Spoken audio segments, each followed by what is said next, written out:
байцгаана уу найзуудаа. Та бүхэнд би өнөөдөр ном ярихгүйгээр өөрийнхөө амралтын өдрөөр чөлөөт цагаа хэрхэн өнгөрүүлдэг талаар бичлэг хийх гэсэн юм аа. Тэгээд одоо энэ бичлэг маань одоо та нарын одоо хийдэггүй зүйлүүд байвал одоо тэрийг нэмж өөрийнхөө ингээд чөлөөт цаганд одоо нэмж оруулаарай гэж одоо хийсэн бичлэг юм аа. Гэхдээ энэ донд би миний одоо хийдэг ингээд муу дадал зуршил бас сайн дадал зуршлууд байгаа учраас аль болох сайныг авахыг хичээрэй гэж хүсье. Тэгээд би миний чөлөөт цаг бол амралтын өдрөөр 2 цагаас эхлүүлээд 5 цаг хүртэл ингээд чөлөөт цаг маань яг болдог. Тэгээд 2 цагийн эхэнд болохоор би 15 минут утас үзээд тэгээ ардаас нь ном уншдаг.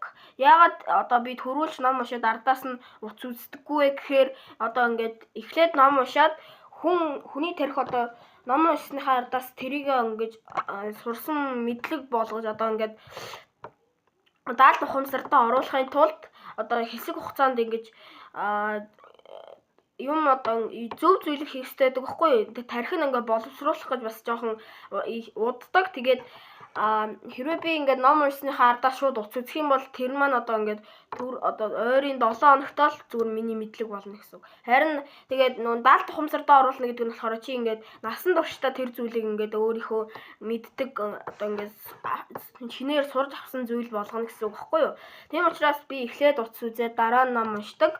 Тэгээ ардаас нь дүүнэртэйгээ тоглохыг хичээгээд тэгээд гэртээ байдаг тоглоомуудаараа тоглоод шагаагаар тоглодог. Тэгээд ардаас нь би нэг утасны англи хэл хийдэг нэг аппликейшн байдаг байхгүй юу? Тэгээд тэр аппликейшн болохоор Duolingo гэдэг юм. Тэгээд би тэр Duolingo-гоо хийчээд ардаас нь болохоор өдөр болгоно нөгөө нэг би бичлэг дээр шинэ зүйлийг одоо сурч авахыг одоо ингэж өдөрт 24 цагийнхаа 30 минутанд нь хийж байгаарэ гэж ярьдэн штэ. Тэгээд 30 минут одоо шинэ зүйл сурахад цагаа зарцуулаад тэгээд үлдсэн минутанд нь дахиад одоо 15 минут утас үзээд тэгээд яг ингээд миний чөлөөт цаг дуустдаг. Тэгээд миний энэ дүгнэлтээс харахад сайн идэг зүйлч бас надад байгаа, муу идэг зүйлч надад байгаа. Тийм учраас та бүхэн миний энэ хийдэг дадал зуршлуудаас одоо юмыг одоо ингэж авах гэж байгаа бол сайн зүйлийг аваад аль болох муу зүйлийг битгий аваарай гэж хүсье. Тэгээд энэ бичлэг маань таалагдсан бол лайктаар, subscribe хийгээрэй. Баярлалаа.